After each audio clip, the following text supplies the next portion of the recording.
So thank you everybody for taking the time to, for those of you that are in the room here in Coventry, for coming up here, and for those that are online, thank you for taking the time to join us. The rough plan for today, the agenda for the morning is as shown on the screen at the moment. So we should be done by 12 o'clock is the aim. We may have some time, depending on how it goes, for a bit of discussions and questions towards the end. So maybe for the folks online, if you do have anything that you want to raise, then if you could put something into the chat, then we'll either pick it up towards the end of the meeting, or if not, we can address that after the meeting's closed.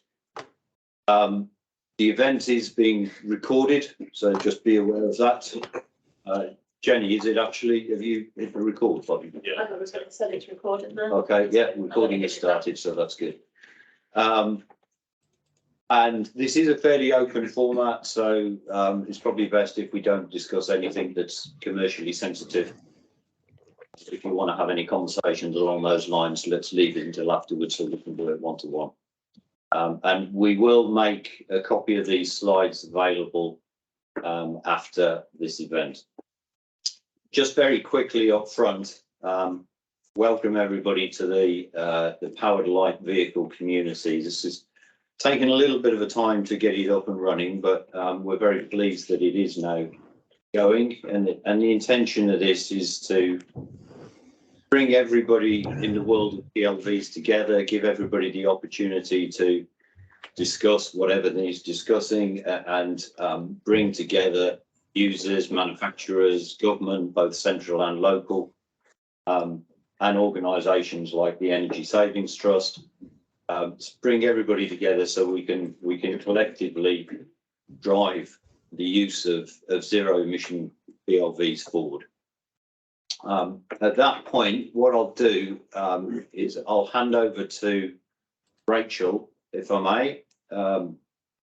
Rachel Scott at DFT is going to give us just a quick bit of background of PLVs from DFT perspective. Rachel does need to leave the meeting at around about 11 o'clock. So we'll put you up front, Rachel, if that's okay. Yeah, that's great. Thanks, Rob. Yeah, great. So morning, everyone. Thanks very much to the MCIA and Zemo for inviting me along today. Firstly, it's great to be able to present, and great to see so many people in the room and on the call today engaged in the PLV community. So I'm aware other people in the call are going to give a more detailed update on the action plan work and work that's ongoing in the wider area. So I'll give a bit of a background on the ongoing supporting documents and kind of decisions that brought us where we are here today, and how government's continuing to support work going forward in this sector to ensure we decarbonise it in a sustainable way and capitalise on all the opportunities it presents. So if you have the next slide, please, Rob. Great. So in June 2019, the UK became the first major global economy to legislate its end to contribution to climate change by committing to net zero greenhouse gases by 2050. Following on from that, in July 2021, the DFT published its Transport Decarbonisation Plan, which confirmed that all new road vehicles will be zero emission by 2040 at the latest. Most will be earlier. End of sale dates for all new non-zero emission road vehicles other than the L category have now been decided, which includes cars, vans, HGVs.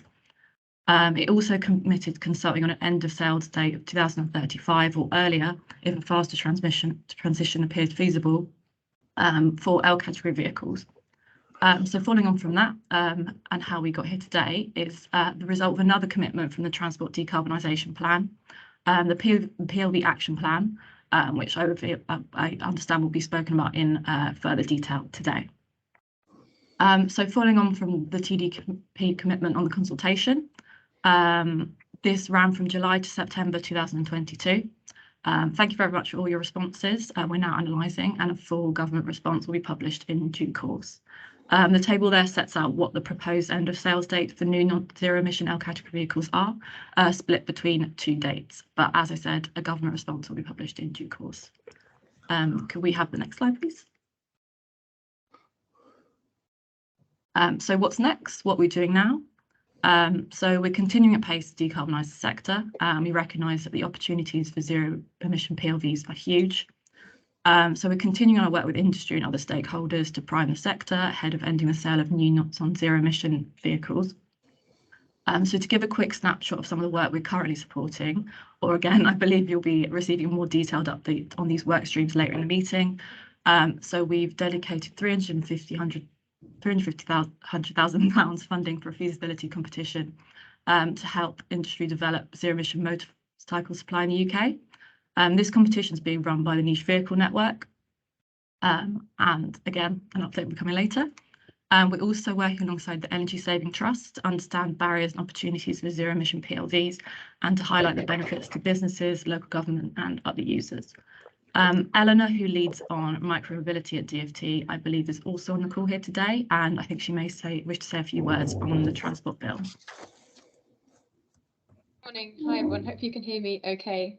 Rachel, can you give me a nod if you can hear me? Yeah. Great, thanks. So I'm Eleanor Chappell. I'm head of micromobility in DFT. So looking at kind of e-scooters in particular, given the kind of market share, I suppose, and then more broadly, more recently, kind of the rest of that sector of light zero emission vehicles. There is obviously a bit of overlap with the categories that we're looking at here. I guess that L0 category that the MCIA have in there and Zemo have in that report, but there's still a bit of a blurred line around that. So our focus has obviously been on trialling e-scooters. They're still going across 29 areas, and secondary to that has been preparing legislation. And as you would have seen before, we've been trying to take forward legislation to create a new vehicle category, one that sits between motor vehicles and bikes, like a new space, a flexible regulatory space in which we can give ministers more choice around whether they kind of regulate vehicles that may fall into that category kind of more towards motor vehicles or very light touch as we have with cycles based on the evidence available. And we've got quite far down that path. We have got our legislation drafted, and we have been expecting to come with a bill around this time. However, with the kind of changes that have been happening in politics, obviously things have been reprioritised, and currently the bill that had been announced in May has been kind of deprioritised, but there's, with the current ministers we've got now, again looking to kind of put that back on the schedule, subject to parliamentary time, decisions to be made very much at the centre. So from our perspective, it is very much a priority still to push forward that legislation, which we recognise as the kind of key barrier to enabling growth in this sector and to kind of seeing that safety outcomes that we're looking for as well. But yeah, as I said, subject to parliamentary time. So unfortunately, a bit of a non-announcement from me. I haven't got kind of a formal thing to say today about timings, but we do hope to have more of an update shortly. Thank you, Eleanor. Yeah, thanks. That comes to the end of our update. But yeah, thanks, Rob. Okay, thank you. Quick question for Eleanor, if I may. Sorry, it's Andy Eastlake from Zemo. It's more about the legislative process. Am I right in saying that you need to create the primary legislation, which would then allow you to have a far more detailed consultation about the specifics of the category and things like that? So it's the real meat of this, the interesting bit, would come once you've managed to get that primary over the line. Is that correct? Yeah, I guess so. It's a two-step process to legalising or to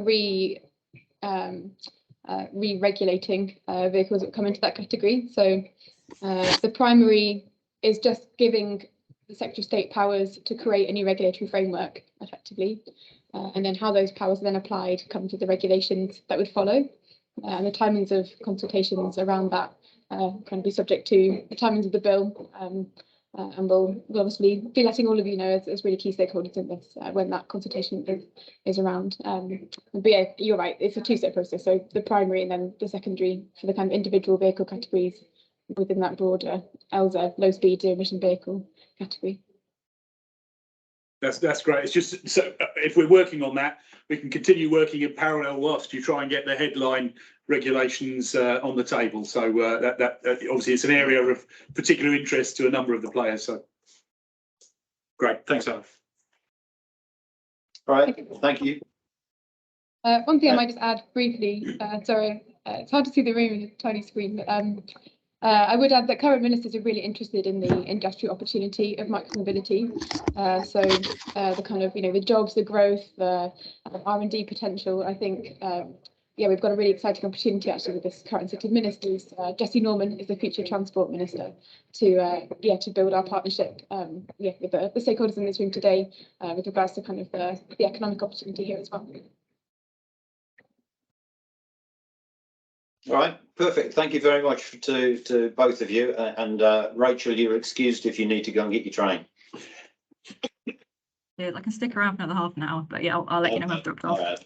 Perfect. Thank you. Okay.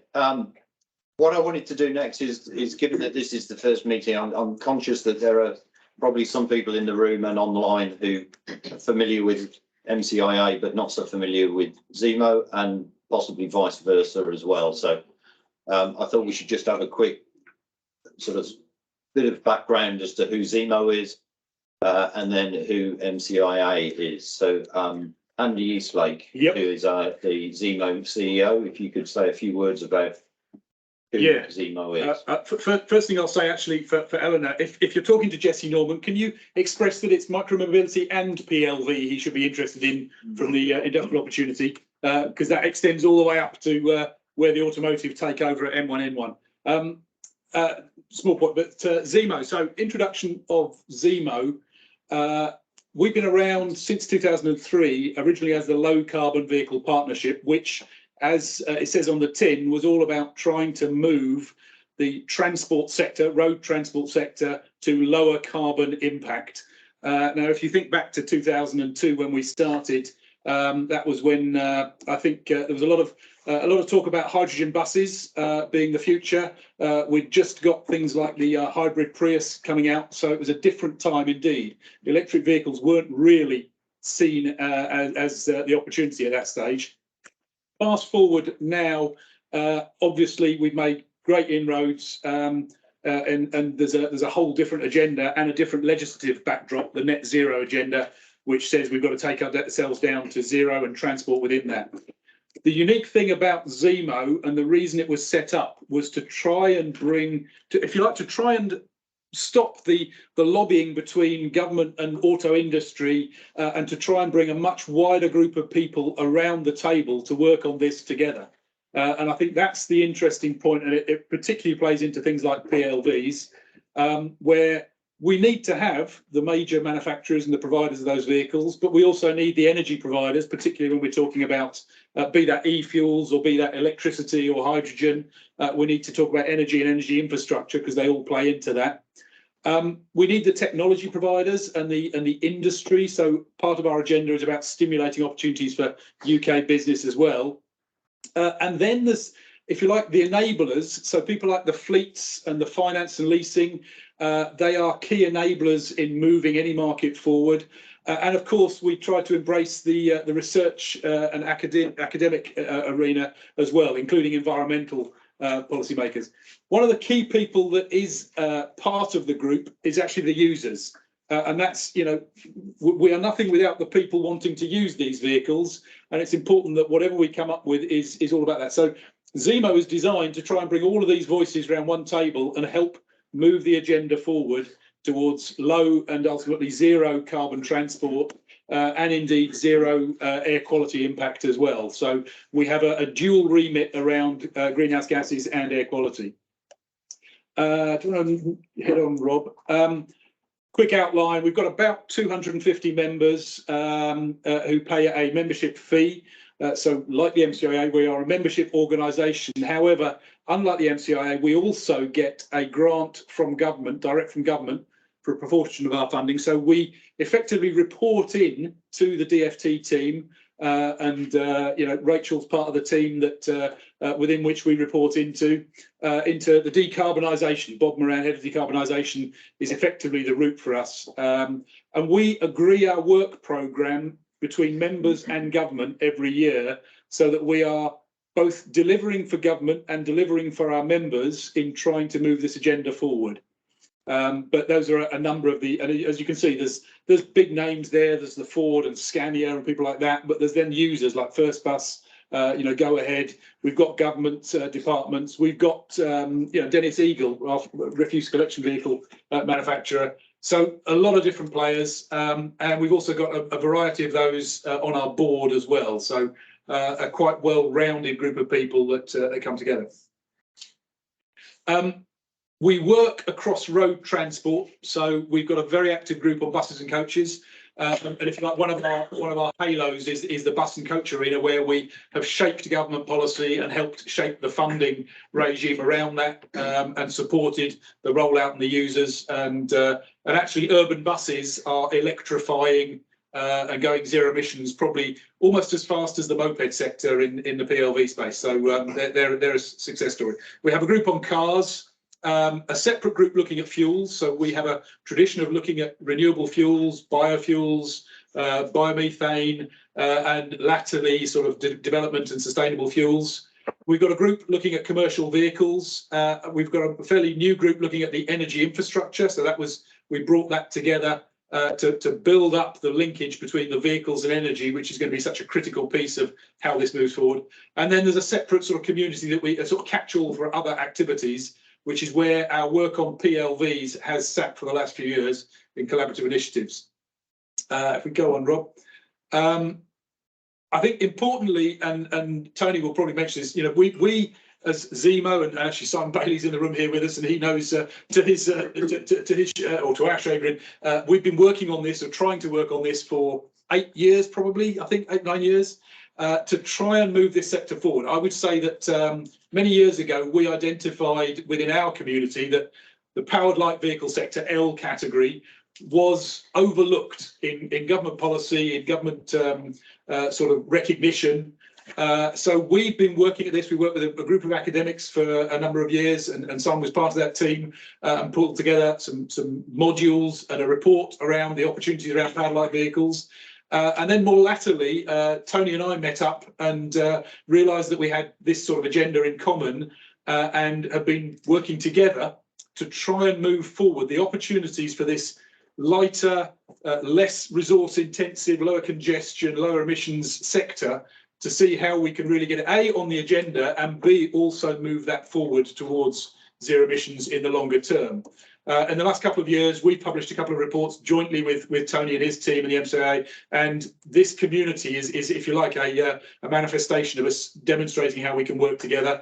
And we'll be hosting some data and activity on our website under the powered light vehicle. So come and be a part of this community. At the moment, it's sort of open to all comers, but as we go forward, we'll do more and more of the work within our membership. So that will be either a member of MCA or a member of Zemo, to make sure we shape this going forward and we get the right voices around the table. The way that Zemo works, just to sort of give an illustration, is that we work very much on evidence-based policy development. So the first thing is bringing people together, creating that community and getting a shared perspective of where we want to get to. Then we do a lot of work around building up the evidence and research around that. So a good example of that is we're doing work right now on refrigeration units on trucks to find out what the problem is there in terms of emissions and greenhouse gas, and then moving into what we might do around policy and formation. So this PLV sector is very much, we're at the start of this phase, trying to create the community, making sure we all understand where we want to get to and what the evidence is, and that will that obviously has informed our responses into the government consultations recently. And then when we can help develop that policy, then that policy may be government, it may be consumer information. I would say that this sector is under recognised by the population at large, as well as by government over the years. So there's definitely things we can do there. And then we do a lot of work on accelerating that market. So we work closely with the Energy Savings Trust in outreach to the places where we can have impact and promote the journey to zero emissions. I think the next slide probably covers that. So yeah, just a really quick illustration of some of the things we're working on within Zemo. So in our commercial vehicle working group, we're doing a lot of work on ancillary equipment. We're doing work, Paul is aware of the work we're doing on information on electric and low carbon vans, trying to get that information out into the van buyer community. We're doing work on We support the certification process for things like plug-in trucks and plug-in cars. We're doing work with the EST on content for outreach and getting the freight messages about low carbon freight into the sort of members of the freight industry. So we work across these different areas, and PLV is one of the ones that we want to really increase our activity around on that. I think that probably, that takes us to I think that covers it. Yep. Perfectly. Thank you, Andy. And yeah, maybe Tony, if you could say a few words around the background of MCIS. So I'm joking. I've only got one of them in here, so So good morning, everyone. Tony Campbell, I'm the Chief Executive for the MCIA. Been in post now for 5 years. Previous to that, I was the Managing Director for Piaggio Group, so who own Vespa, Moto Guzzi, Aprilia, a lot of the brands which are well established in this market. Been in this industry since 1998. Prior to that, automotive retail. At my age now, and prior to that, I was in catering of all places, but with a very keen interest in, I guess I'm the stereotypical petrol head, so into bikes, but also into cars as well. When I sat on this board, or the MCIA board, since 2005, obviously working as a member, as MD of Piaggio, understanding an awful lot of the work that MCIA done. I then became chairman in 2014. And subsequently gave myself the job in 2000, as chief executive in 2017. We were looking for a new chief exec. We actually had appointed somebody who then decided they wanted to do something else.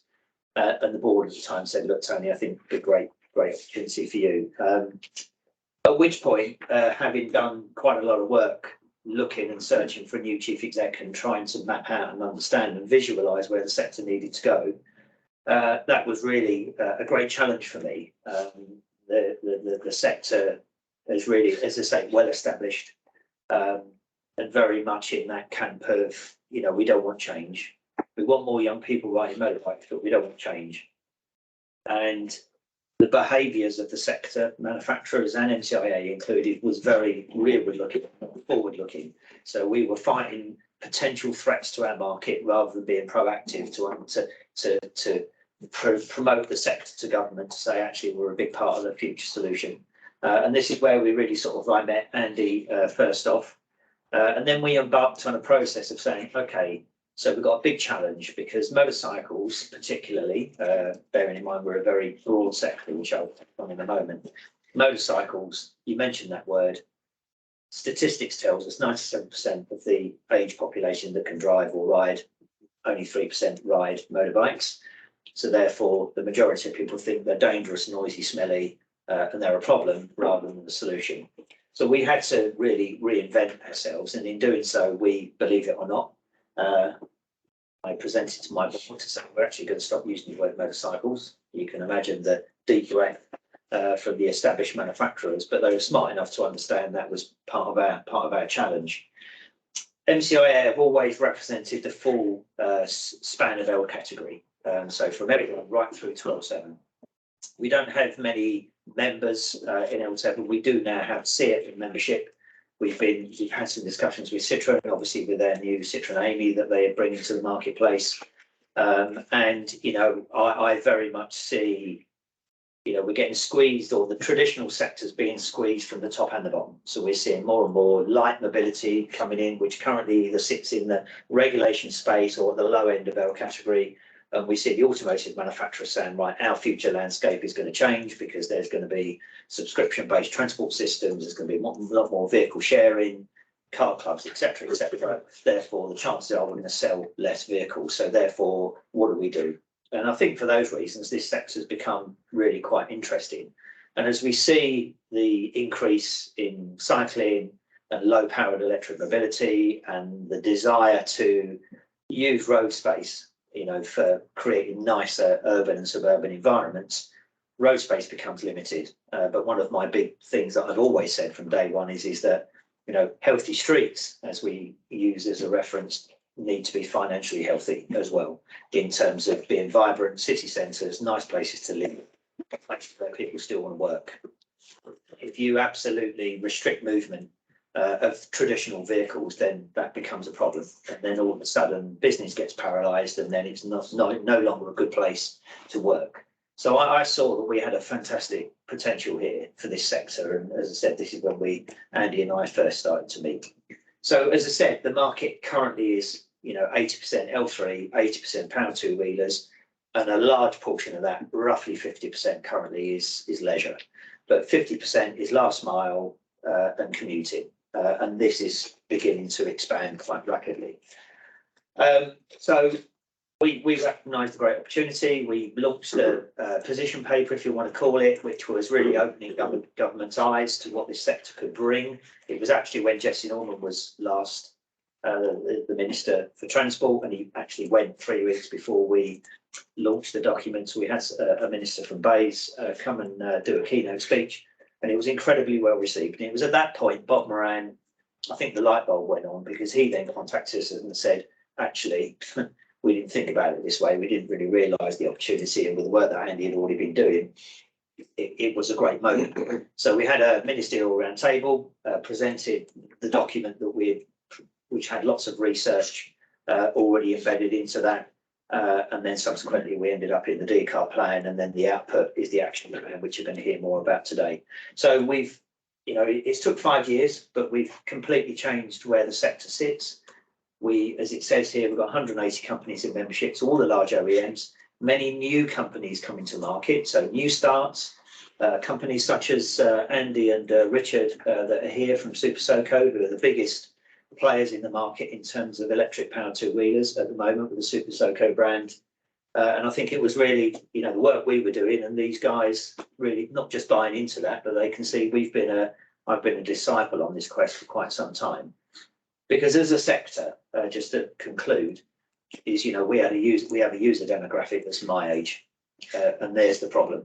Young people aren't engaging with power two-wheelers, they're engaging with light mobility, but they're not engaging with traditional motorbikes. So we have a challenge. So in the next 10, 15 years, this sector has to absolutely pivot its position. There'll still be leisure motorcycling, but the potential in terms of real scale is going to be from the sort of light mobility up to the sort of medium powered for medium short distance commute, and then obviously last mile. And we've got a particularly good relationship with a number of the logistics associations, where they see their members are now adopting a lot of these vehicle types.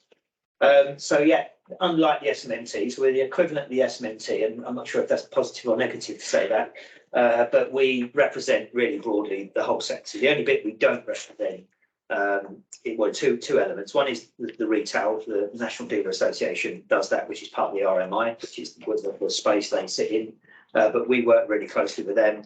And then the rider groups, and there are a number of rider groups, but Craig, who's with us today, I know he's not here in that capacity, but he's put together the National Motorcycle Council, which has a number of rider groups which sort of work together with Craig under that umbrella. So we work closely with the NMC, as well as other stakeholders. So the UKN, which I think was made a reference to earlier on, we put together this forum to bring all of the major stakeholders in a room, to make sure that we've joined up thinking, particularly about user adoption, take up from business, infrastructure, and of course dragging industry forwards with this, and that's a much easier task now than it was, I can believe you me, 3 or 4 years ago.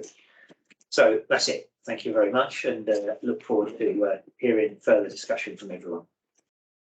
Thank you, Tony. What I wanted to do now was we'll get into talking about the action plan, and we want to sort of bring everybody up to speed with a lot of work that has been going on a little bit in the background around about the action plan. But I just put a couple of slides in here just to kind of emphasise the point really that both Rachel made earlier and Tony's just referenced as well, that what we're talking about here has come from originally the Transport Decarbonisation Plan. So that was when that was launched. There is a specific section in that plan which talks about powered light vehicles, and the fact that there will be an action plan created, and then that action plan will then cascade down into what we're talking about today. So this has all come from the TDP in the first place, and that then led to the PLV action plan, was launched by the MCIA and Zemo in February earlier this year. And within that action plan, there's 4 basic themes. So supply ahead of demand, drive demand by stimulating the market, improve and ease access to the sector and use, and increasing integration and infrastructure. And then within that, there are then 10 actions which fell out of that plan. And that's what we're talking about here today. So what's happened so far in support of that action plan? I put this up front because it's one of the most visual things that a lot of people around the table and online were involved with slightly earlier in the year. So this was the PLV village that we had at the Cenex LCV show at Millbrook in Bedfordshire in September.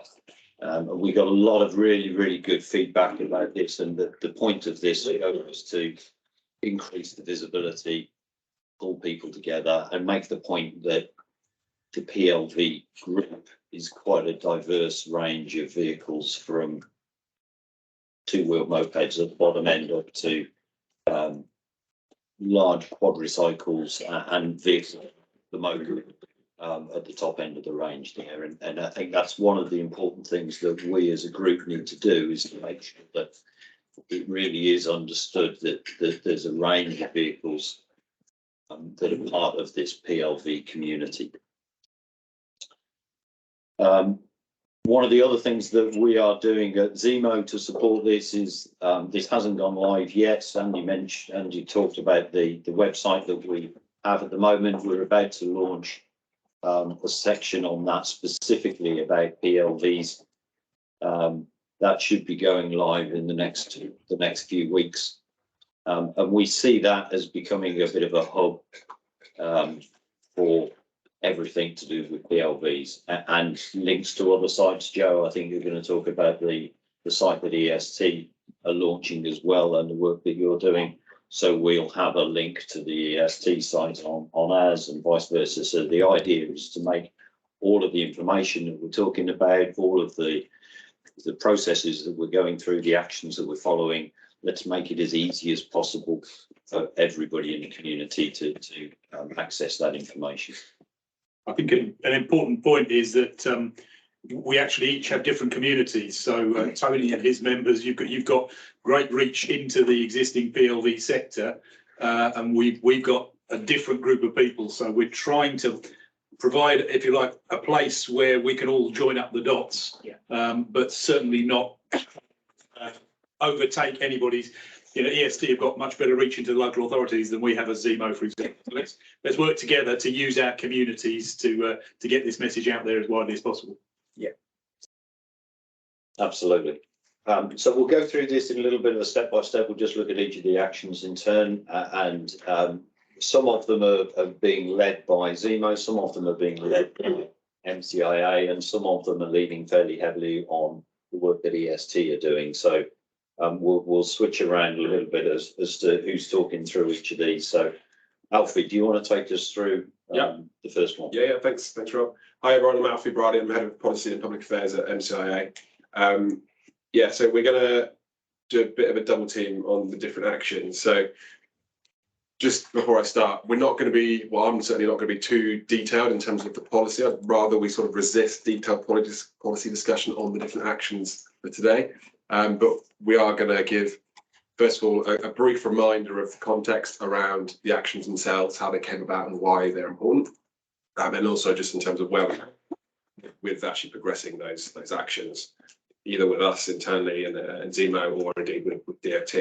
And I should say, I think each action, you're going to see a lot of variety in terms of progress for each. And that's purely because, well, certainly from an MCIA point of view, we've just come out off the back of the phase-out consultation response, which was hugely intensive, but also due to various different government levers that have been happening or not happening over the last however many months, which obviously we need to use to leverage in order to actually progress these actions further. A good example is actually this one here, which of course relates heavily to the transport bill, which is what Eleanor and Rachel talked about. So yeah, this first action then. So this is all about the regulatory review, and I don't know, maybe lots of you are already familiar with what it is that we're proposing. But I think what you will all be aware of is the fact that we as MCIA and Zemo are huge proponents of the idea of right vehicle for the right journey approach to transport policy making. But in order to actually encourage users to do that in practice, choose the right vehicle for the right journey, our assessment quite early on, many months ago, was that there needs to be a huge review essentially of current LCAT regulation and licensing, which I'll come on to briefly later, to actually make these vehicles, which are fantastic, as we all know, much more accessible, easy and safe as possible, essentially. So, you know, if you ask me what the end game is, the end game is and always has been, you know, users having as many transport modes at their fingertips as possible, essentially, so that they can make an informed decision as to the vehicle they need for the required journey. So obviously there's a huge breadth and depth to our sector. There's, you know, all sorts of different products out there. And so there's a massive opportunity here that exists to basically move more people into our space where public transport or active travel isn't viable or available. So that's quite key. I think, you know, we're not suggesting that our vehicles are going to replace those things. It's more about complementing those things where it's appropriate to do so. So in order to fully harness the amazing benefits of certainly sort of L1 mopeds, because they are, you know, majority already fully battery electric, we argued and have been arguing that, you know, the current regulation needs an overhaul. It needs to be much more catered for this ever evolving market. In doing so, providing more consumer choice, etc., etc. Current regulation is very outdated, essentially.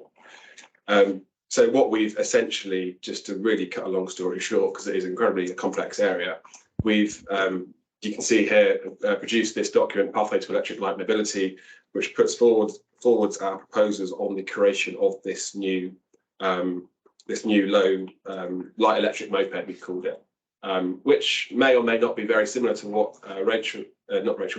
Anna was discussing in terms of the government's own vision about this new category. We don't yet know how that's going to relate to that, because obviously we haven't seen the bill, we haven't seen the draft regulations around this new category. I know the government's calling it something different. They're calling it, is it a low speed, zero emission vehicle category? I think something like that. But obviously, yeah, just to summarise, we have a position, we have a very clear position, which we've already taken to government. We've had lots of discussions with them, had lots of discussions with WNG, of course. I know you guys were talking earlier, and we'll doubtless have many more conversations from now until, you know, we have a clear idea as to the parameters of this bill and how we can all hopefully work some, you know, together in terms of making sure that we get what we want in that bill. That's that first action. So we'll move on to that then. Thank you. If there's any questions, but maybe we can take them at the end. So actually, that's a good point, Jenny. Do you want to keep an eye on the chat, just in case there's any questions? It'll come up on the screen if I do it, but Tony's got it okay for now. Yeah. Okay. Right, sorry. I'm going to say one more thing on that. Actually, sorry. Yeah. There's actually a second element to the proposals, which of course does relate massively with e-step scooters.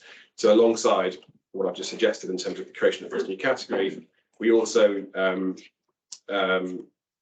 saw the opportunity that exists for the inclusion of e-step scooters, actually bringing them in to the current L category regulatory framework. And this is purely for a sort of safe design, durability and quality point of view, just because we think that's right to do so. We think they should be held to the same standards as our sector.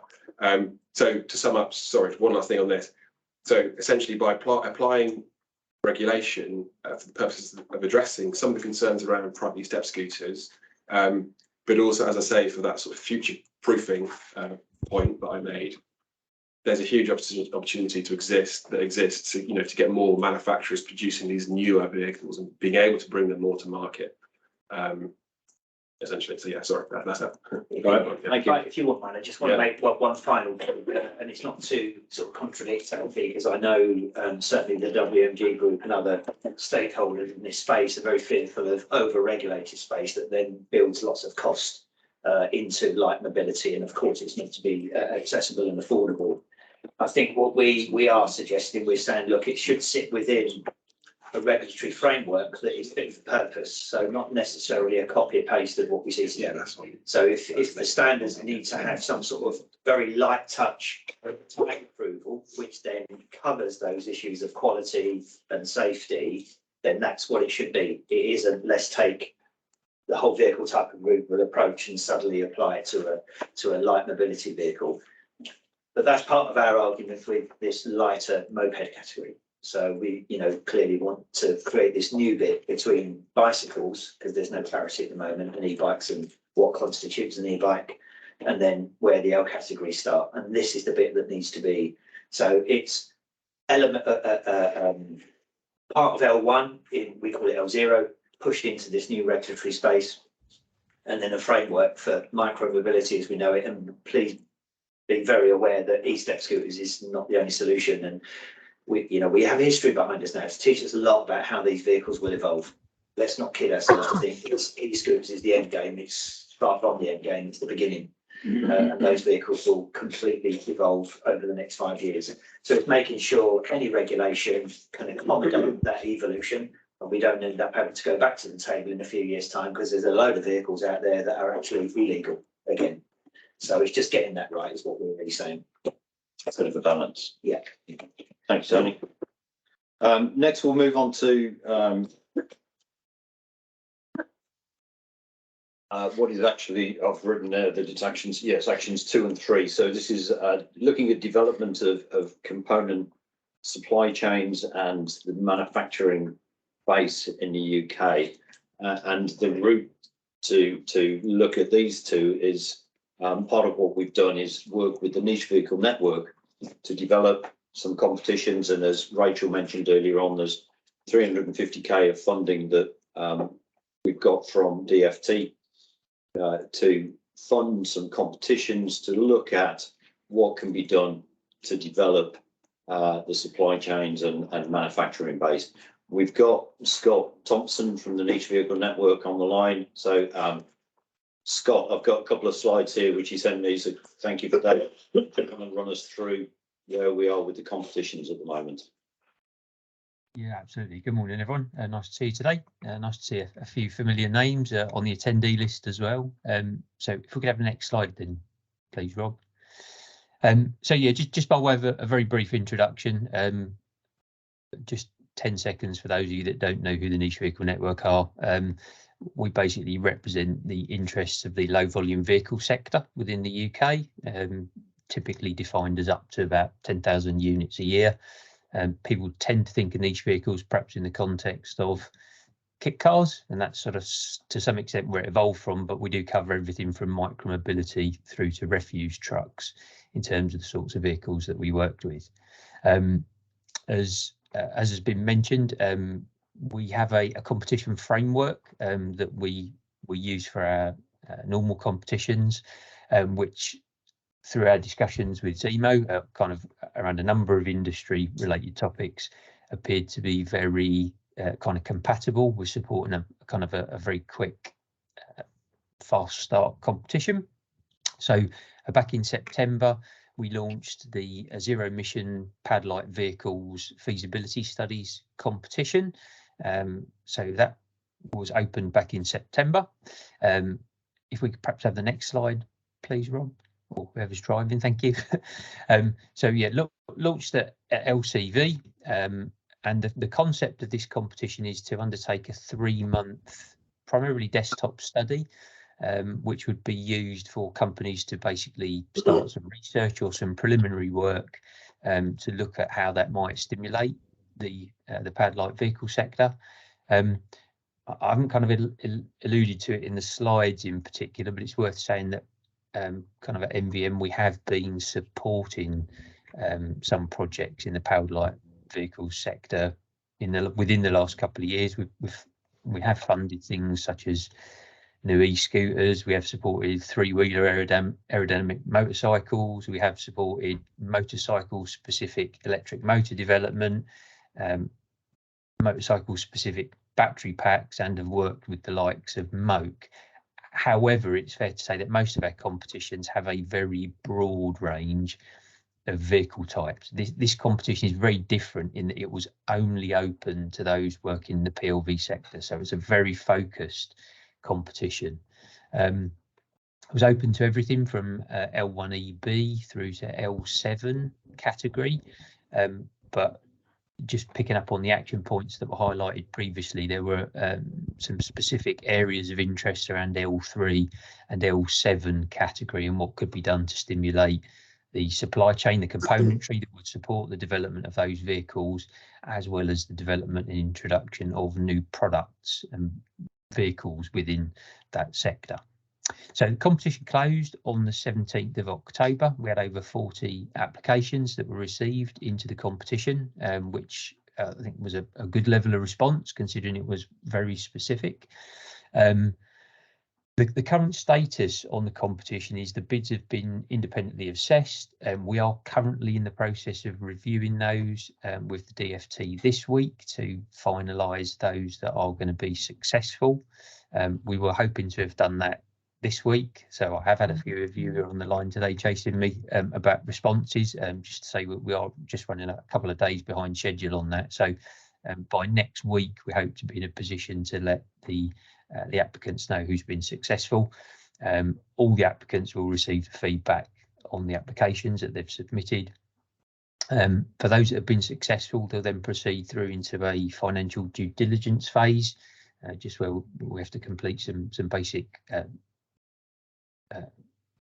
due diligence checks on those companies to get the contracts in place during December, and then the intent is that those 3-month projects will begin in January and that they'll all be completed by the end of March of next year. Once they've been completed, there will also be a requirement for those successful projects to present the outputs of their projects back to DfT and Zemo, and that will be used to sort of inform future work and development that can be carried out. I can't really say at this stage much more about kind of who's going to be successful or not in the competition, obviously just as we're still in the process of finalising that. But I guess just an overarching comment from me, having run a number of competitions, it was great to see a mix of both kind of established players and new startup businesses kind of bidding into that competition. But we saw a nice mix of that, and also a nice spread of vehicle categories as well. Was heavily biased towards L3 and L7, but there were a few others in between as well. So yeah, good response, and look forward to finalising who's going to be the projects that we're going to be working with on that, and seeing what gets delivered as a result of them. Excellent, thank you, Scott. Any questions online or in the room while we've got Scott? I think it's worth highlighting, this is the first, and Scott, correct me if I'm wrong, this is the first PLV centric competition or funding that we've seen anywhere in my knowledge of UK automotive. So, you know, just getting us over that line, getting the DfT to commit to specific PLV funding, I think was a big success, and Scott and his team have done a great job from the NVN side. But the whole ecosystem of support for automotive, right from research and development all the way through people like the ACC, Innovate UK, and then, you know, OZEV and grants and government, getting PLVs right in the centre of that is one of the key things. And I think both Tony and I are pleased that we managed to get that front and centre in a couple of key places now.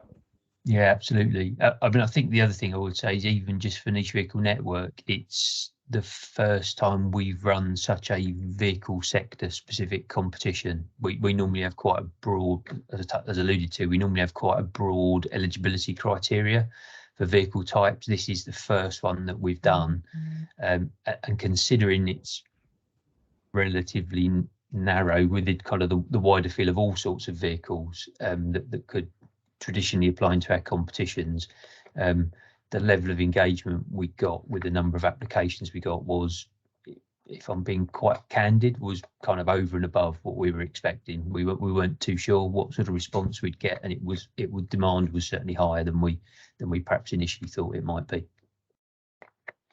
That's brilliant. So we'll take that message into DFT. I know Rachel's left now, but because this was very much the sort of first step, but we'd like to see this growing as we go forward. Absolutely. Thanks, Scott. Yeah, thank you, Scott.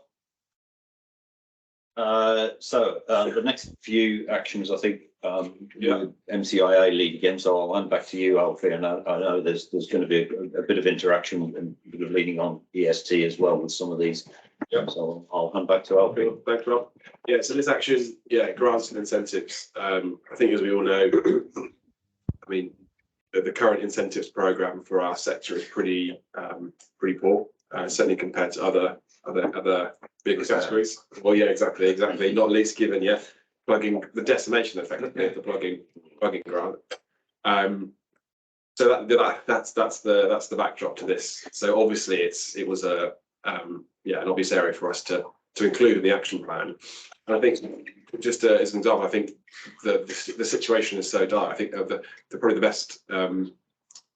I think it's being most acutely felt, for example, probably a space like L7 cargo vehicles, where I think it's a classic chicken and egg scenario where there's sales are low basically due to a lack of choice, availability, and price, and there's a self-perpetuating thing going on because there's no incentive for manufacturers that are being dissuaded to actually invest and buy these things because it's just not there yet.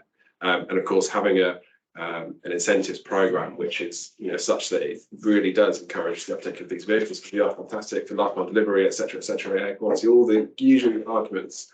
It's really important that we get the program's incentives right. So in terms of where we are with that, I mean, we've had various conversations with government about this. Again, not least post reduction of the motor cycle plugging grant, which was awful. We have had a commitment of sorts from DFT in terms of their willingness to look at what a new bespoke sort of L category incentives program would look like. Cards on the table with this one. This is probably an action that has probably least progressed over the last few months.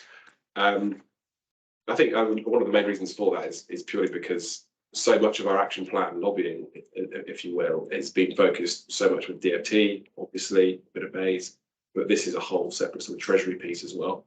And we really, really need to get DFT's buy-in, i.e. Bob's buy-in, in terms of what it is that we're sort of proposing by way of this new package. Before then, we need to really use him and for him to help us in taking this to treasury. It's a much bigger piece of work. But as I say, we have a commitment from him, which is great. We will certainly be returning to this action probably in the main sort of early next year, in terms of putting what that package looks like and taking it to government from there. In short, and I think if just one thing I was going to add on that is that I think one of the things that we've seen actually from conversations that have happened already within this group of people is that there are certain practices within procurement processes with local authorities, for example, that have almost acted as disincentives to look at smaller vehicles, EVs. And I think it's a good sign of the conversations that we're having as part of this group that actually we can get that all up in the open and air it and make sure that it gets picked up in things like the local authority toolkit that EST are looking at and have those conversations taking place, which I think is a real good message from and a good example of the benefits that this community can bring. Yeah. I think the other bit that's missing really for this sector, and it's very, very easy to focus on how the plug-in grant currently works, which is quite binary. It's buy this vehicle and you'll get X amount of subsidy for it.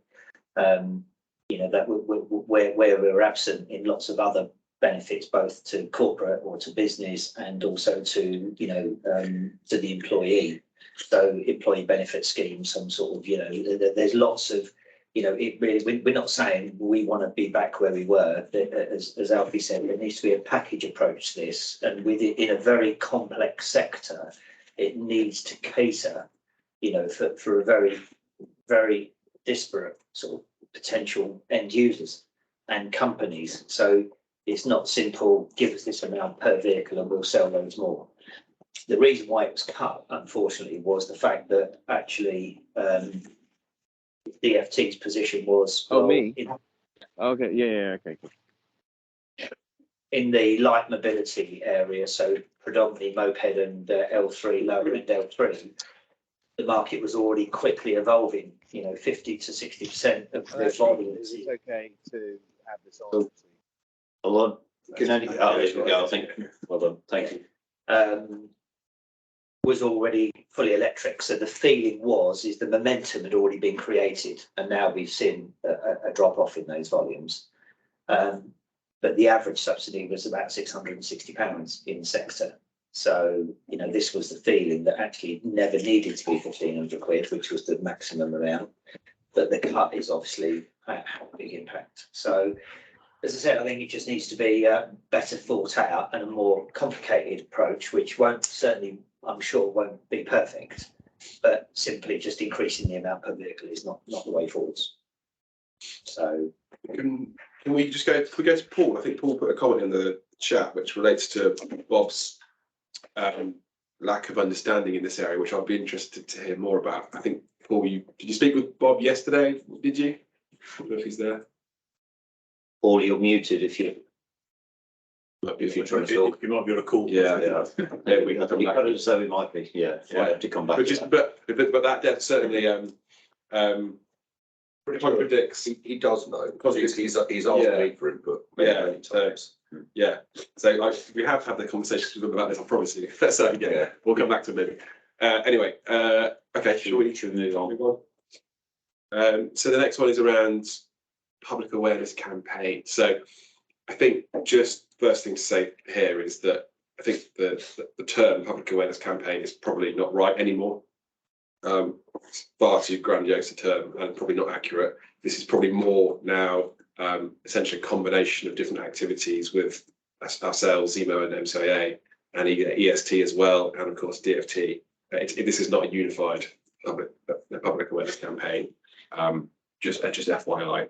But at the same time, central to maximising the decarb credentials of our sector. We want to be able to encourage the use of these machines, but also I think first and foremost just general awareness of these machines and as many different communications channels as possible. So using government and EST is obviously going to be hugely helpful to that. A huge part of this is the decarbonisation, the local authorities decarbonisation toolkit, which was included as an ask within the transport decarb plan last year, which I know EST are going to be doing a lot of work on as well with their colleagues in DFT, and would also form a huge part of our work and Zemo's in terms of making sure that what's included in any future PLV section of the toolkit it is spot on, and that local authorities have clear and consistent guidance on how to bring these things to the different localities, be it from an employer point of view, an employee point of view. So we've had discussions around, early discussions around, salary sacrifice schemes, for example.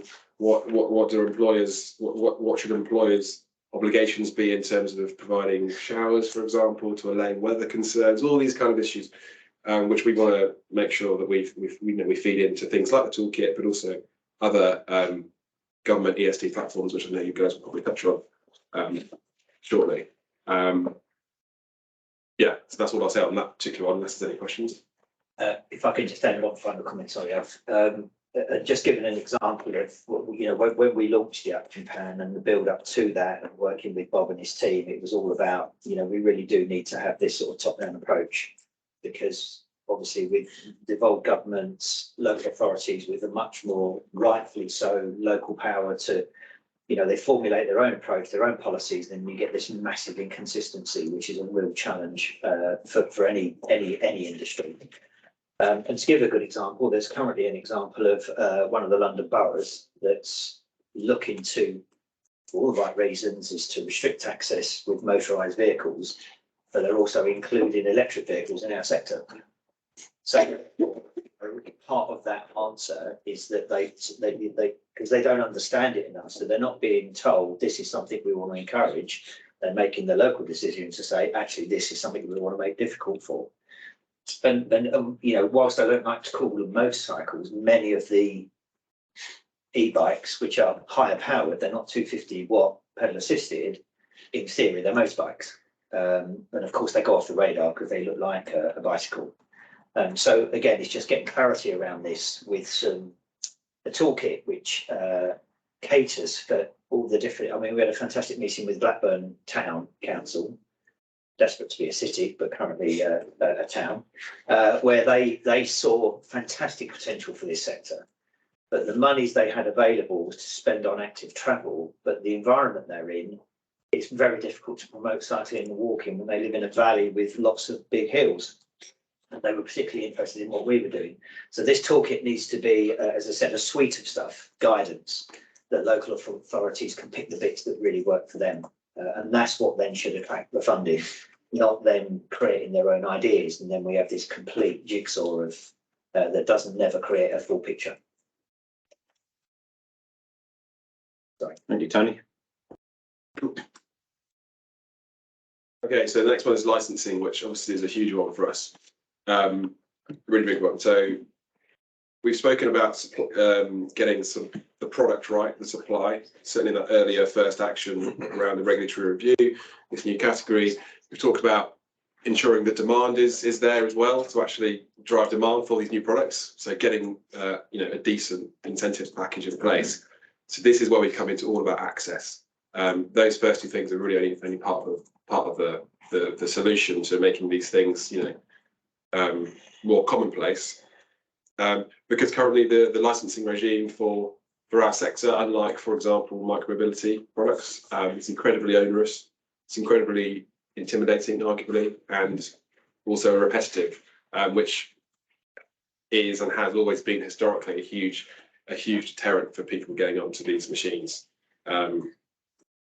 When you look at an e-scooter, for example, which can do the same job as effectively an electric moped in the city, you're going to go onto the e-scooters any day of the week. So why would you spend all the money, the time, and effort on getting your license, for example?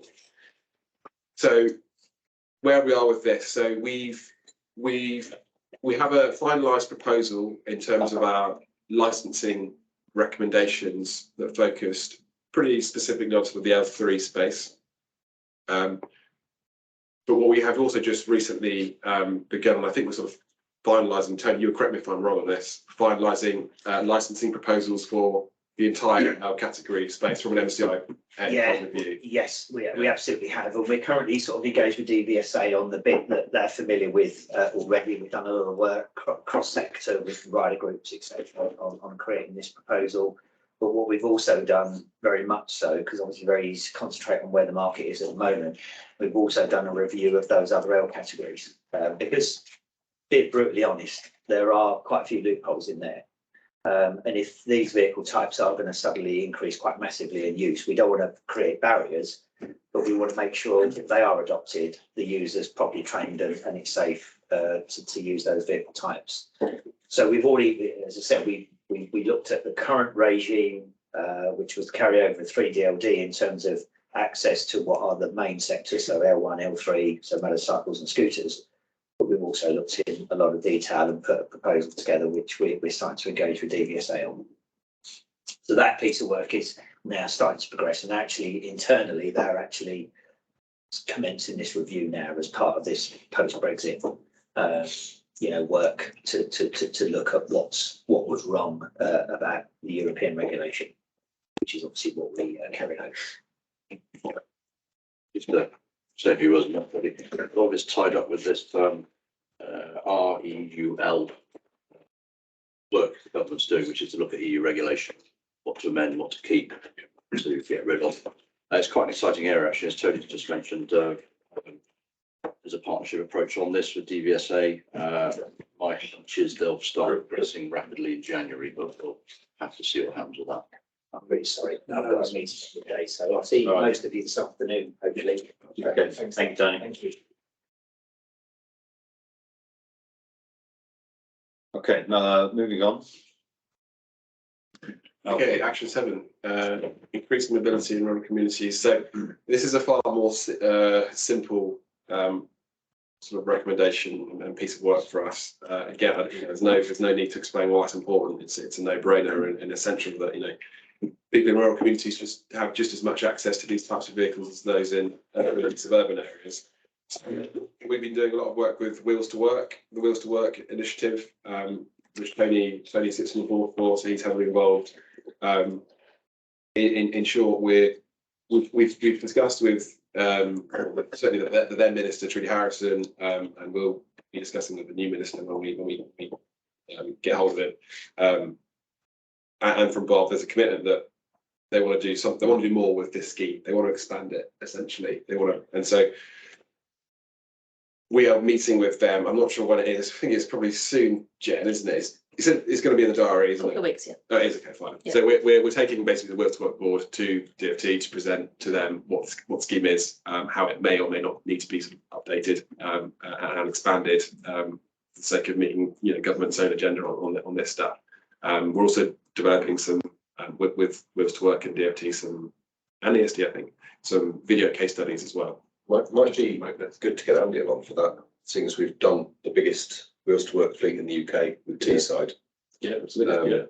And also kickstart in Norwich there, starting to electrify their fleet with our products. So yeah, definitely. Well, that's There it's working. And they absolutely love it. Yeah, I think this is one of the actions in the plan, which, as I said earlier, actions have developed differently for different reasons, but also we want to prioritise the low hanging fruit essentially. And this is one of those ones which is really probably the easiest sell, as it were. And as I say, we've already got a commitment from government that they like this, and as you said, it's clearly working. So yeah, we're meeting with them in a few weeks, at which point we'll present our proposals to them, and yeah, we'll go from there. That's all we are with that one, essentially. Yeah. Thank you, Alfie. Just a quick one on that one. I think the key thing there is if you look at procurement, particularly local authorities, it's now all geared towards electric product. So I trust you Wheels to Work. It's quite clear government needs to incentivise local authorities to provide that kind of support framework for Wheels to Work schemes to buy electric. They don't have the definitions. It's really difficult to put a procurement plan together for PLV because the definitions are all petrol. Yeah, we've got and they're the only ones that they can use. I know exactly what you mean. So we had great fun with the Teesside scheme because that went to tender. Just trying to explain in petrol terms what the characteristics of an electric moped are. Quite interesting. Yeah. Cool. Okay. That ought to be something that's relatively easy. Yeah, we actually something in the EST authority toolkit. We actually ended up helping them rewrite the tender. Right. Sort of. Yeah, makes sense. Some hints. So it was right in the end. Yeah. Okay. This next one, I think I'm going to skip over this one because I think ESD are going to. I think yeah, we've got a few slides coming up on what EST are doing as well. So yeah, okay, let's come back to this. I'll just say a few quick words about this. This is a relatively easy one to talk about because this action, creating a community, this is what we're doing today. So this is kind of the kickoff of this, and need to acknowledge as well that what we're doing here will work alongside the UKM group that has been created by MCIA. So yeah, this action, it's happening, it's happened, this is it today, and we want this to carry on going forwards. One of the things that we need to work on is the cadence of these meetings, whether we do this quarterly, 6 monthly, or whether we have a specific cadence, or whether we run the meetings as and when something significant is happening. I kind of tend to think that we should have a defined cadence, but exactly what that is going forwards, we need to work on that and establish that. And it's also partly depending on which a lot of this is going back to making sure that we have the right funding available from our DFT customers. But I think it's one of the really good things that we're generally seeing in this area is that we have more and more got the ear of DFT. The fact that they put funding into the competitions that we're doing through NBA, there does seem to be genuinely a bit of momentum there within DFT, and we need to build on that. So I think this community is something that we are going to keep pushing forward. This is going to keep going, and already we're seeing some of the benefits of it. Just to add to that, we are right now writing our work programme for DFT for next year, and we will have a line item there around PLV. Exactly what we do with that, I'm absolutely all ears right now. If people have got ideas about what they would like to see as a backdrop, perhaps a quarterly meeting of the PLV community is sort of the minimum.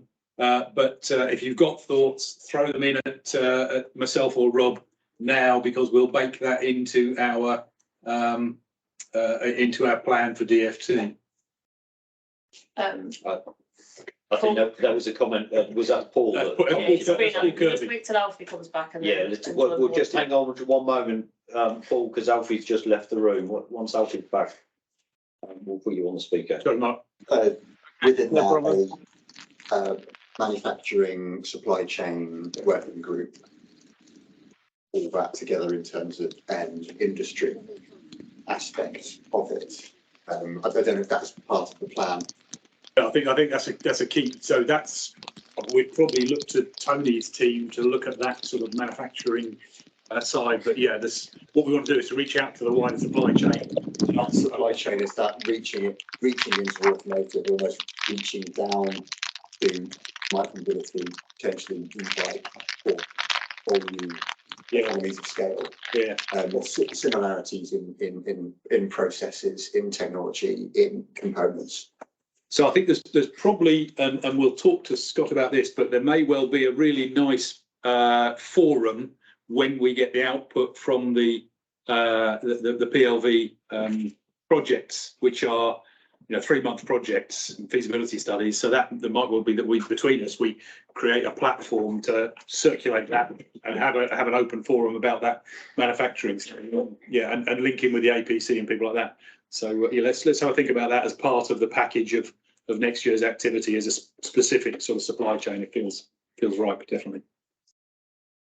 And Paul, Alfie's just come back into the room. Fire away. Okay, brilliant. Yeah, so I've been trying to catch up with Bob on this very sector for a couple of weeks, and we finally connected yesterday at the Logistics UK conference. And quite honestly, whilst he knows the sector, obviously, he didn't really have much view as to whether there will be incentives. Didn't seem to be on his radar at all. So I don't know if we can kind of maybe follow up directly with Bob if we can to kind of get his engagement on it, because he wasn't sure exactly of the person in his team that would be looking after the sector.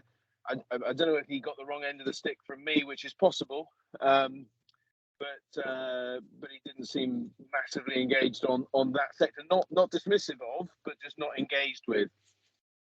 Well, that's useful context, Paul. Thank you. And he's coming to the show this afternoon, so we'll put him straight. Oh. He's obviously he was obviously just caught up in the moment then, because if he was coming to the show today to see, so where is the show's in Coventry, is it? The NEC in Birmingham. Oh right, okay. I've been living in a bubble. Sorry, mate. Cool. Yeah, I'm surprised because Bob certainly knows what we're doing, and we talk to him regularly. So I suspect he may have been distracted and not understood the question, Paul. Yeah. But okay, yeah, no worries. I'll support Alfie in putting him straight anyway. Yeah, do that. Yeah, just say Paul Kirby said you know nothing about this. Don't worry, we're going to blame you. Don't worry, Paul. Yeah, no, totally. That's fine. Great. But that's useful feedback. So thank you for that. And yeah, I think you're with Bob this afternoon, aren't you, sir? Yeah. There's a good discussion to be had. Yeah. Okay. Yeah. Rob, could I just say on the community side of things, we've got MCIA, Zemo, and EST, and Niche Vehicle Network. That's great. Mark's just stepped out. He's involved as well with the Micromobility UK roadmap that WMG have done. So I'm glad he's here. There's also Forum with a double M, which is backed by Innovate UK, one of the catapults, which is also in, covering vehicles up to 300 kilograms. They've defined as their remit.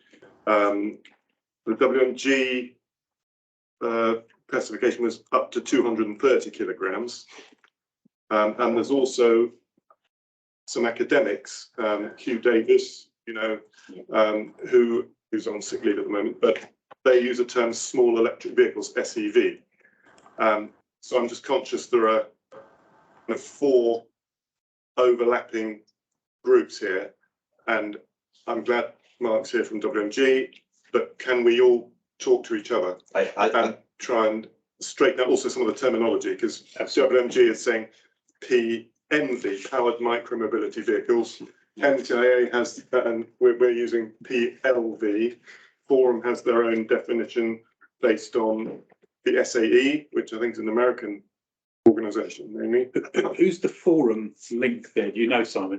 No, I don't have personal. Which catapult is it? Is it sat with? Connected Places. It's okay. Yeah, CPT. All right. So it's I know Sophie Randall's looking at it from an Innovate UK perspective, okay, and from Connected Places it might be Michael Edwards, right, who I'm starting to get into contact with. But I want to take a bit more of a leading role in this forum. Your point is really well made, Simon, and that's exactly the reason that we're trying to get together and join up the dots, because if we're not coordinated and talking with one voice, how on earth are we going to get the market to do the same? So you're absolutely right. So yes, that's exactly what we're trying to do. So please flag up those anomalies. So shall I put that in an email maybe? With the terminology as well, like as you would just stepped out, powered micromobility vehicle, powered light vehicle, L category, micromobility, all the to try and you're absolutely right. And even when you go to, I think when the micromobility show that was at WMG earlier on in the year,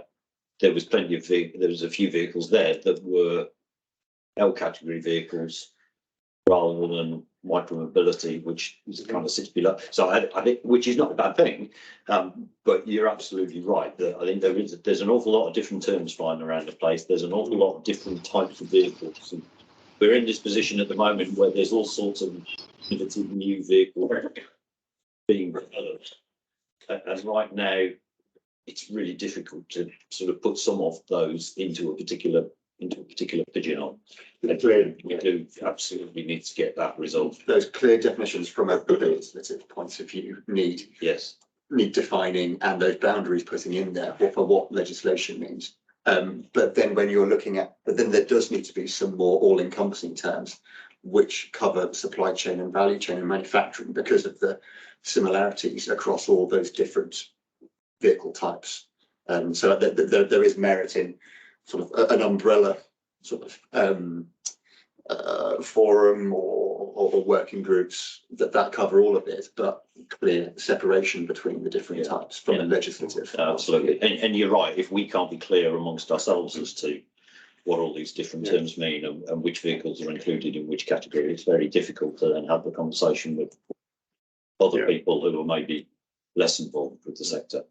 But yes, if you can drop me a note with basically what you just said, and any, if we've got any particular contacts at places like Forum, then let's see what we can do to get them involved. And it's a general point.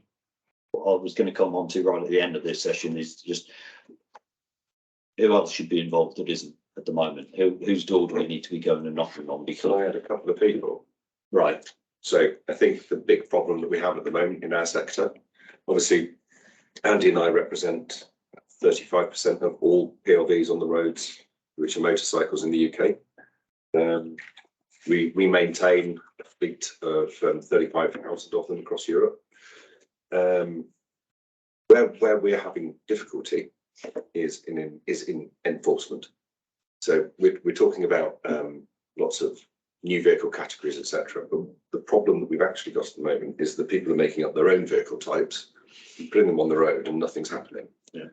So just to give you an example, we did a little sort of back of a fact packet survey, but we've got a Home Office approved speed gun which we use for various things that we have to do.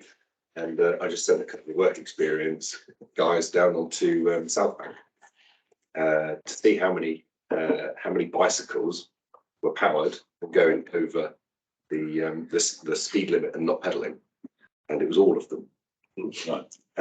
So if there is a situation whereby you can buy a £150 kit from Amazon and stick it on a normal bicycle and ride around on it and nothing happens, riders, most of our business is fleet. We've historically struggled to get into these sort of, we call them owner riders. It makes up the biggest rider group in the UK, bar none. They will always take the path of least resistance and the cheapest path, unless we have the VCA involved and the police and a clear mandate for enforcement against vehicles that don't comply with the rules that we're talking about. We might as well not put the rules in place. Right now, that's what we're fighting against. View from the coalface is, doesn't matter what we put out there right now, people will vote on their feet around it. Yeah, but I'd reinforce that definitely, because I'm working in that space at the upper end of the L2 vehicles, but exactly what you just said. Yeah, people just ignoring the rules, and then they say, well, why should I buy this product when I can get a cheap one, just under the radar? So I'm more than happy. I know the head of cycle safety at the Met and the head of motorbike safety at the Met. Bring those on. I also know their boss. Can't remember his name. But I think there are some people who we should invite to this. Also, Ian, who's the head of VCA, and some people from type approval on the VCA side as well, who would suggest they need to come on. I think it sounds, Alfie, almost like this should be almost another element on the action plan around enforcement specifically that we grapple with as a group and get, let's look at that headline and see what we can do. So I totally agree with what's been said there as well. Ray from DVSA today, by the way, I'm taking praise of Steve Kendall, normally would be part of this group. But totally agree with what you're saying, and and I know it's one of the Bicycle Association's big problems they're having as well. So I think that there's contacts there who would be keen to. We'll grapple with that and then see how we can make it. I think you're absolutely right. So yeah, certainly discussions with Steve.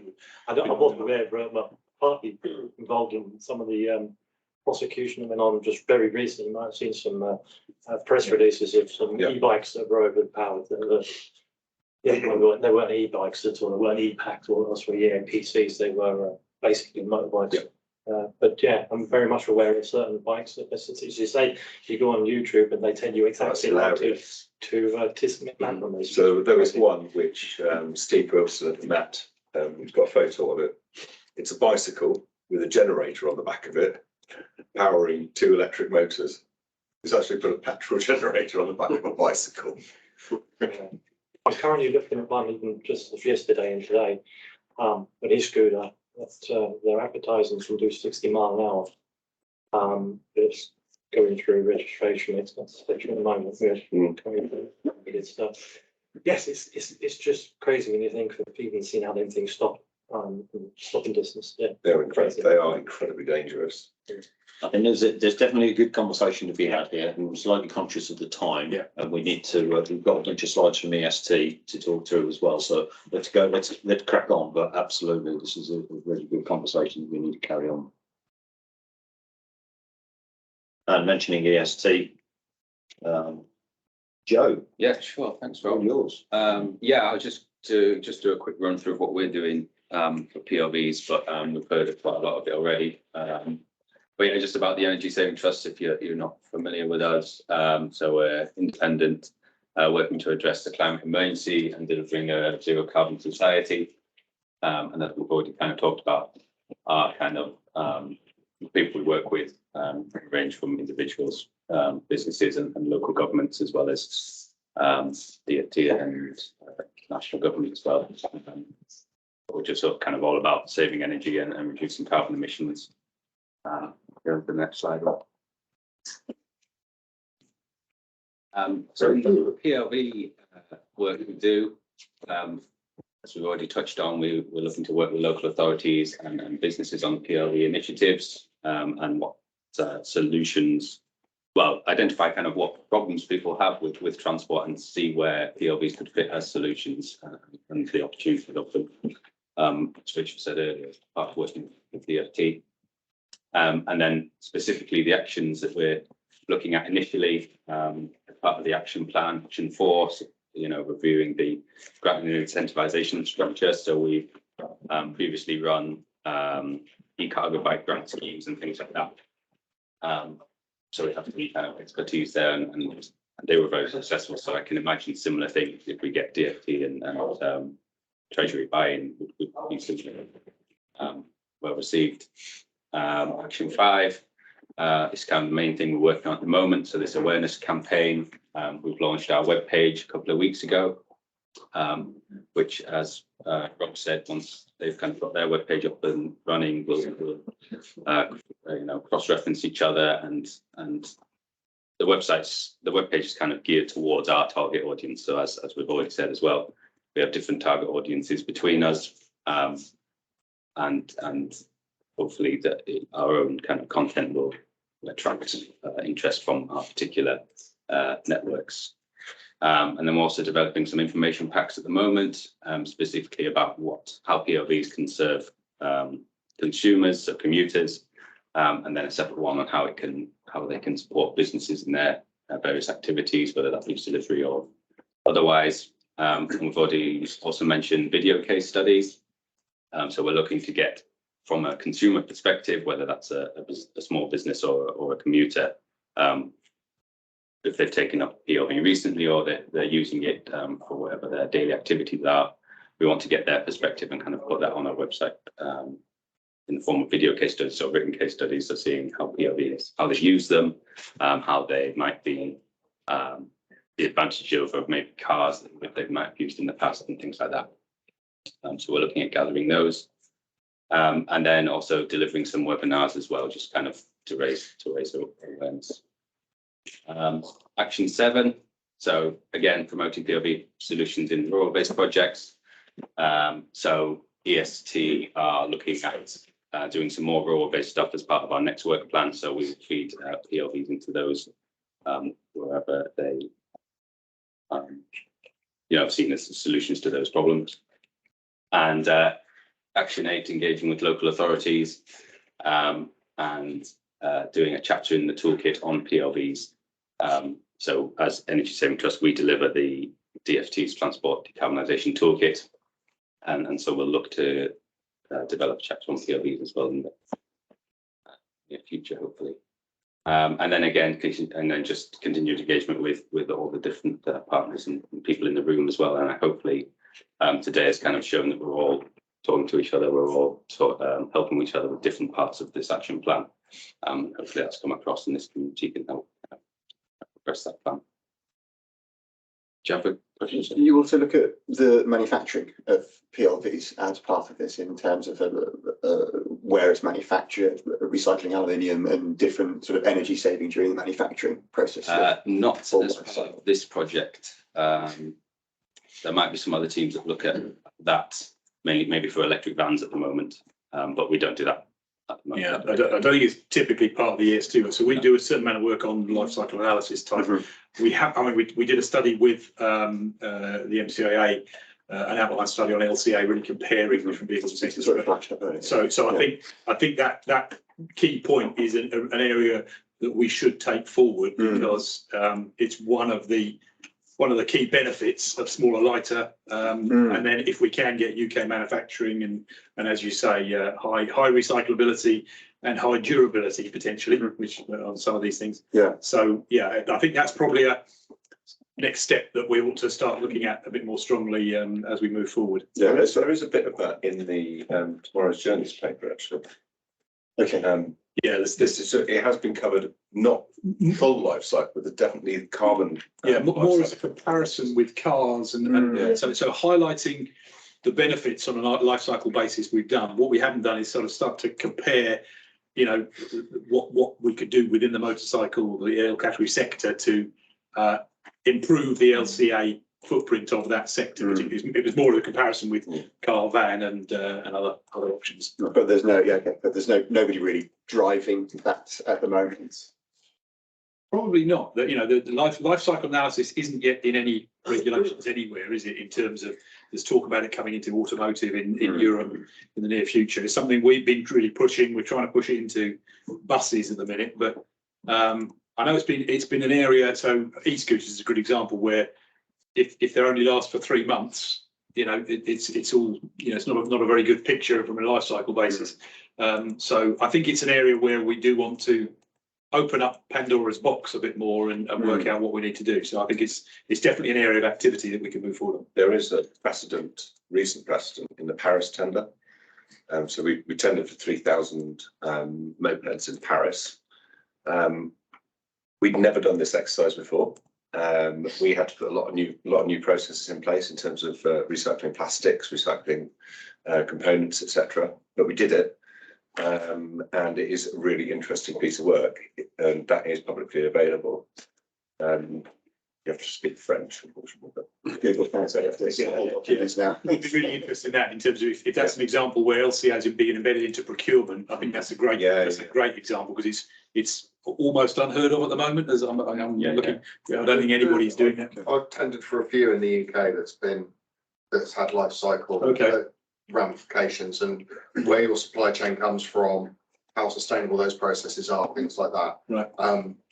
But the length that it goes into within the UK, especially with something like the Crown Commercial Service or something like that, the degree they're looking into it isn't actually manageable, because they were down to where your lithium's coming from, where your cobalt's coming from, those sorts of things. And our battery manufacturers just didn't want to give that information out. So point any of those examples at us, because my head of sustainability would be very interested in that activity. It's an area we're trying to move forward on, but in a managed way. As you say, it can get very tricky very quickly. Some of the big credit card companies and things like that have a guideline on how they're doing this, like Visa and things. Right. But again, what they're asking for isn't quite possible. The way I would look at it, because you're never going to know where all your lithium. Yeah, I mean, you're not going to know where cobalt's coming. DFT published a life cycle paper back end of last year, about November last year, which was based on the EU work. Ricardo did a very significant life cycle study across the EU, so it is definitely coming, and it's definitely ramping up the agenda. So, as you say, some people may be putting them into procurement a little bit earlier than we're ready for. I think this is essential. So just going back to kind of plans for raising awareness and promotion of these vehicles. So we're planning to do some road shows with local authorities. So as we've said already, kind of local authorities are one of our main audiences to provide advice and guidance to on different transport solutions. So we'd look to kind of deliver some road shows with local authorities, targeting local business and consumers in the local area. Whether they identify themselves or whether the local authorities identify them as well. And hopefully we can invite suppliers of PLVs to showcase their solutions, and also maybe hopefully get they can get a good understanding of local use case requirements and maybe what different local authorities need as part of a PLV, because they're quite flexible vehicle category, as we've already said. Do you have a sort of like a first target as an example as to where you want to do that? So we're talking with Leeds City Council and Bristol as well. And yes, we'd look to do them kind of in the spring of next year. We did one a few years ago at Nottingham, because obviously Nottingham was a big leader in bin wagons and vans and everything. And they'll sort of test your product and then put it out of business, and the business want to say rent it for 6 months. So try before you buy, sort of thing. Yes, it's great. Yeah, we actually had a really good procurement toolkit. Yeah, if you remember. Yeah, and they did a thing like that, and right in the city centre. Yeah, it would be good to talk about that. Yeah, Nottingham do some good stuff in general. Yeah, they do. And Andy Smith, I deal with, he's great. Yeah, that worked okay in city centre. Sorry, that worked okay in like city centre. Like that was brilliant. Absolutely brilliant. Yeah. Okay, brilliant. Yeah, they did it for a few years, didn't they? Yeah. So I remember I went to the first one. about really rubbish bikes. About 2015, I think it was. They've been doing it for a while. Yeah. Sounds like you two, you need to think about how to do that, because if it's already been done somewhere, there's good lessons. Put in touch with Andy and he'll tell you That'd be good. Perfect. Thank you. All right. I can go and pick this one up. And then another part of it is Transport for London did an e-cargo bike study about what kind of areas of London would be most suitable to implement e-cargo bikes and the highest rates of adoption, and what kind of areas would be best to put these in to make use of them. So we'd be also looking at just starting a feasibility study on maybe looking at places like Leeds and Bristol and seeing, if they don't know, they're not sure what businesses or what areas that PLVs could be most useful, some sort of start of a tool to help them kind of evaluate how PLVs can be used in their area, where in their area, based on road types and things like that, and congestion and other factors, other geospatial factors really. So that's another thing we're looking into doing. And hopefully that's kind of something where we can, again, identify barriers to, like geographical barriers to PLVs and opportunities as well. Have we got data off our fleets to see if it matches what they think? Yeah. Yeah. Yeah. Yeah. Because we've been been on since let's see whether you're a mile out or pretty close. Yeah. Is that Michael's work about it? At TFL. Well, need to link those two as well then. Okay, sure. Yes. He's running the cargo bike forum. And it's sort of where L7 cargo. Yeah. Or L2 and L7 sort of come together. With the cargo e-bikes, so that IC needing the AVs and stuff. Yeah, that sounds good. Yeah, well, I'm fully involved then because, but I've not spoken to him directly, but I've spoken to some others. There's another conversation you guys need to have. Yeah. That's not good. And yeah, I've been speaking about local government quite a bit, and we've talked about how energy saving trust is kind of quite a good, like local authorities are kind of target for getting these different transport solutions out to them. So we have a dedicated local government support program and team that Grace and I support in different things, including the decarbonisation toolkit. But they're just here to kind of deliver council's ambitions on decarbonising their transport and clean air. So local councils don't often have the resources or the time to look at these different solutions and get them out there. So we look to support them, so we connect authorities, upskill their officers, whether that's through one-to-one advice or through things like the toolkit, and then hopefully accelerate the delivery of charge points, travel plans, PLV implementation, or any other kind of thing like that. And our work that we're doing on PLVs will directly feed into their program, and they will take our work out to the different events they go to and things like that. That's just an example of how we're getting this stuff across to our main kind of local network. I already mentioned we've got our webpage up to kind of act as a focal point for our initiatives, and we'll keep updating that as we go through. So as we develop our written and video case studies, they'll go up on there, and again we'll put your links to your website and resources as well on there as well. So go and visit that. We've got a tool on there as well that kind of hopefully directs you to different kinds of PLVs that might be useful for you. And then the local authority toolkit. So this is part of the TDP, DFT, to deliver a batch of measures on different decarbonised transport solutions. And as we said, one of the actions in the action plan is to do a PLV chapter. To just kind of support local authorities in delivering that solution. And as we've already said, it's not like a list of things you have to do. It's more of a general guidance. If this option looks like it would suit your local authority, then these are kind of the steps to take toward. Just looking at the date on there, it talks about the original commitment from DFT was to publish that in 2021. Yes, so last year. Is that something that we need to address? So the toolkit was published. The toolkit was published, but it's now out. That's the date for the big toolkit. That was the toolkit. What you're talking about now is putting an extra section in. So there. yes, we will. There's a kind of ongoing process of a batch of measures, like at periodic intervals from that launch. And what's the timing on that roughly? Do you think is that something that's imminent, or is that something which is going to be 6 months away with for the PLV chapter? Earliest kind of, I guess, March coming up. Okay. But again, the DFT PLV kind of department and the toolkit is its own individual.